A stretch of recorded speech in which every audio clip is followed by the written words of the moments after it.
The Honourable Rod Caddies. Thank you, Deputy President. Honourable members of the Legislative Council. I rise today deeply honoured to stand in this chamber as a newly elected representative of the people of Western Australia. I begin by thanking those who place their trust in me and in the vision I bring on behalf of Pauline Hanson's One Nation. I pledge to serve with honesty, courage and an unwavering commitment to the people of this great state. In preparing for this moment, I learned that since 1890, only around 390 individuals have been elected to the West Australian Legislative Council. That number struck me like a lightning bolt. To be counted among such a small and significant group entrusted with the responsibility over more than 130 years is both humbling and sobering. It deepens my resolve to serve with integrity, purpose and everything I have to give. My journey to this place has been anything but conventional and definitely far from easy.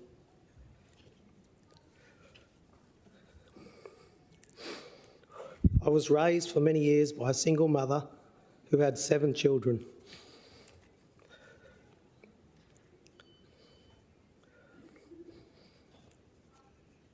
She did everything in her power to keep us safe and together. Anyone in here who has raised a child will understand raising one is hard enough. Raising 7 on your own takes strength beyond words.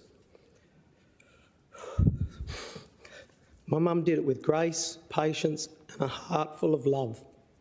She remains the kindest, most generous woman I've ever known.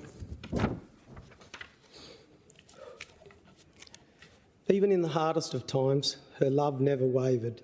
Everything I am today began with her courage.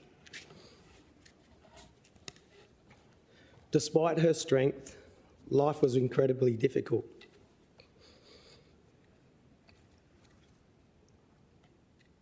I spent parts of my childhood in government care, in foster homes and group homes.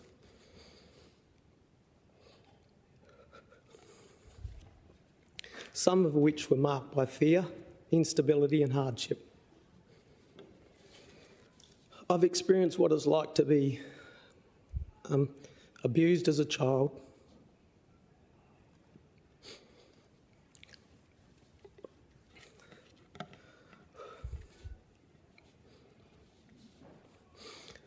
I recall on one occasion I was punched numerous times and kicked in the head while on the ground by a grown man. His boot print left imprinted on my skin and my face. I lost faith in the justice system for many years after that, as the man was found guilty but was given nothing but a small fine. Each time I think of this memory though, it brings some happiness to me, as it reminds me of how strong a bond a family can be. I was around 12 years old and my younger brother David was 10. During my assault, my brother was jumping on the back of the man trying to protect me. That is a great example of how strong true love and family bonds can be. I've also endured the trauma of sexual predatory behaviour by a family member during my young teenage years. Pried with alcohol by my uncle,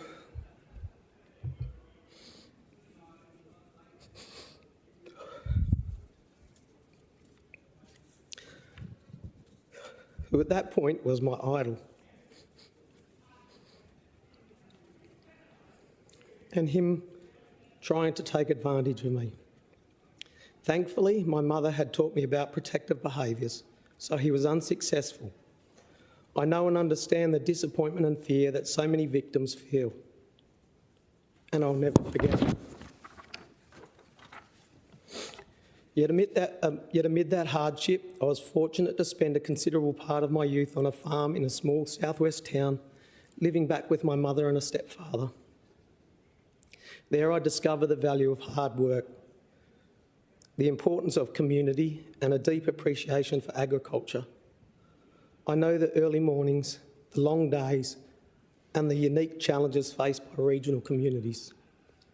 Whether it's drought, soaring costs, or simply being overlooked by city-based opinions.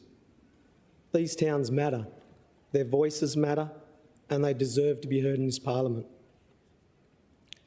Those formative years, both the trauma and the grounding, instilled in me a resilience, empathy, and a deep understanding of what it means to feel voiceless. I bring that with me into this chamber because I know how vital it is to have someone speak up for those who are too often forgotten.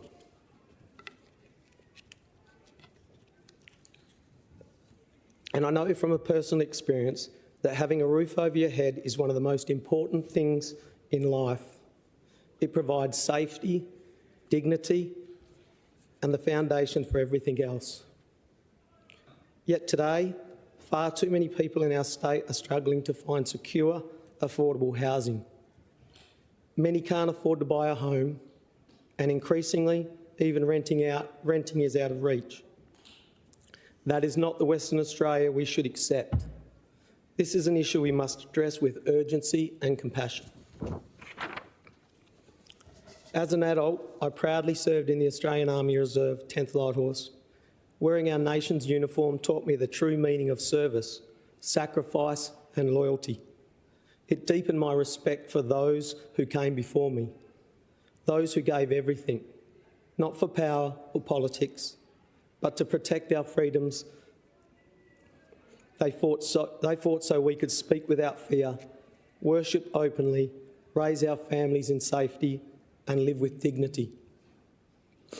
But those same freedoms were tested during the COVID-19 pandemic.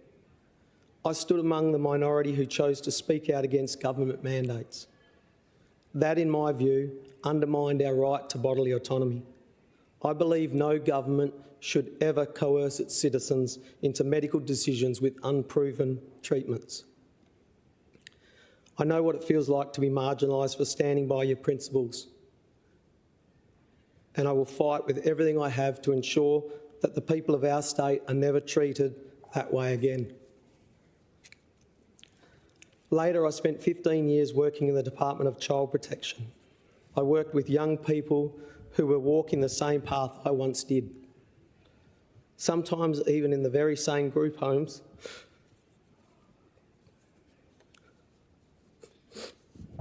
I had lived in.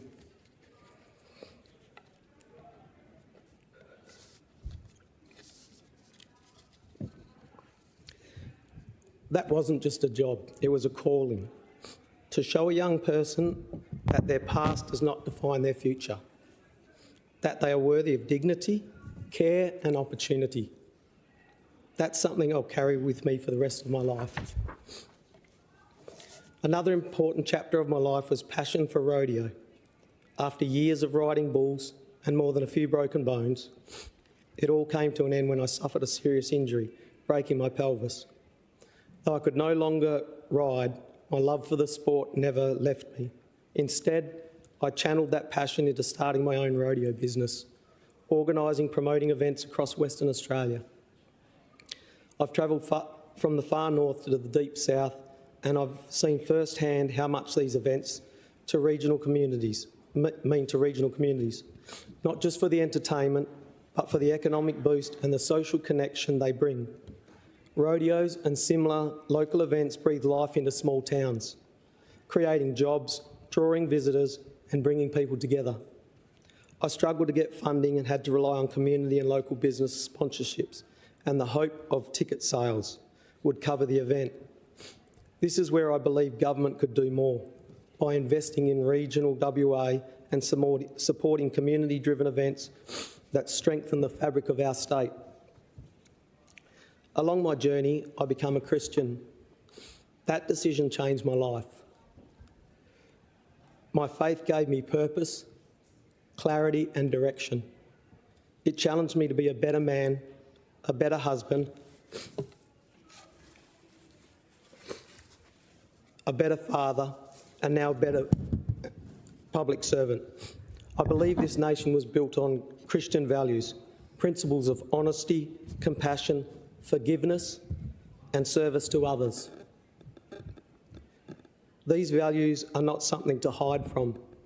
They are something to celebrate. As we move forward, I believe we must protect and preserve those values. They are our foundation. I also know what it's like to run a small business. My wife Monique and I run a family horse riding school. It's more than a business, it's a way of life. It's a cornerstone of our local community. Like so many small business owners across Western Australia, we've faced rising costs, tight margins and red tape. Small businesses are the backbone of our economy and they deserve a government that supports them, not one that burdens them. Now, as I take my seat in this Legislative Council, I carry all those experiences with me. Every struggle, every lesson, every face and every story.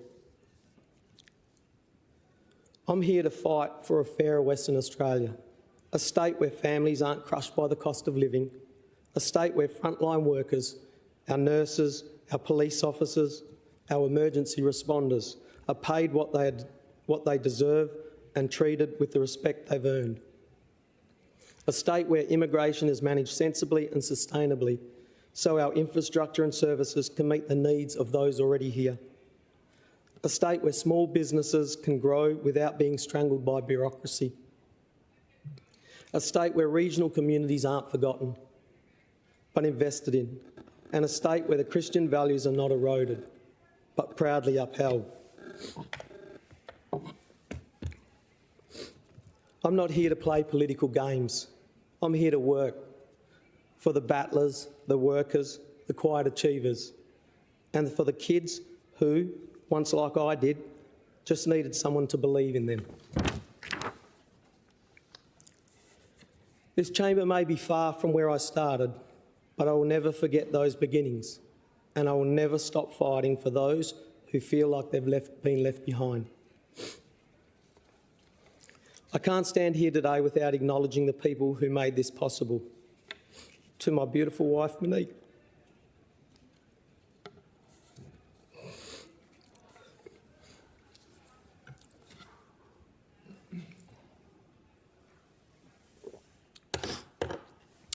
Your strength, patience and unwavering belief in me has meant everything. From the moment I told you I wanted to pursue politics, you backed me fully. Through the financial strain, the long nights and the demands on our family, you stood by me. Thank you from the bottom of my heart. I love you big. To our three wonderful children, Emily, Jackson and Matilda, you are my world. Your kindness, your strength and your ability to care for others fills me with pride every day. Thank you for your hugs when I came home late, for your understanding when I missed so many special moments. This journey is as much of mine. This journey is as much yours as it is mine. I also want to take a moment to acknowledge my wonderful parents-in-law, Les and Yvonne Watchtower. For the past 10 years, without fail, they have come to our home every week to cook us a family dinner. It's a tradition that has meant so much to me, not just for the food, but for the time, love and connection it brings. I know that kind of quality family time is something many people don't get to experience, and I'm truly grateful for it. Thank you from the bottom of my heart. To my best mate, Daniel Ramsey, thank you for decades of friendship. You've always had my back on the basketball court, in life, and now in this new chapter. Your support means more than I can ever express. To the many people who work behind the scenes to help get me elected, thank you. This campaign was never just about me. It was a team effort driven by the belief that we can make Western Australia a better place. To Ryan Smith, Your behind-the-scenes support, often without recognition or reward, made a real difference, mate. Thank you. A heartfelt thank you to Constantine Orthiel for the incredible effort you put in helping me organise candidates and managing the paperwork. Your attention to detail and behind-the-scenes support made a huge difference. Parminder Singh, your tireless energy, your long drives around the state, your optimism and your dedication were incredible. Thank you. Tyron Witten, cheers for the road trips, mate, for helping set up the events, for giving so much of your time and energy to help me succeed. I'm grateful. Kat White, thank you for your long trips from Merredin, for missing time with your family, and for taking on the tough jobs without complaint. Your commitment never went unnoticed. Richmond Graham, thanks, mate, for your efforts on the social media front. Having some youth on the team was a great help. And finally, to Senator Pauline Hanson, thank you. You gave me the opportunity to stand for One Nation and to represent the values I hold dear. Your courage to speak truth, your tireless advocacy for everyday Australians, and your unwavering principles have inspired not just me, but millions. I'm proud to carry that torch here in Western Australia. Happy birthday, by the way. I hope you had a wonderful day. To all who supported me, this victory is yours too. I'd like to finish by saying congratulations to all my colleagues on your election. I look forward to the opportunity to serving alongside you. Thank you, President.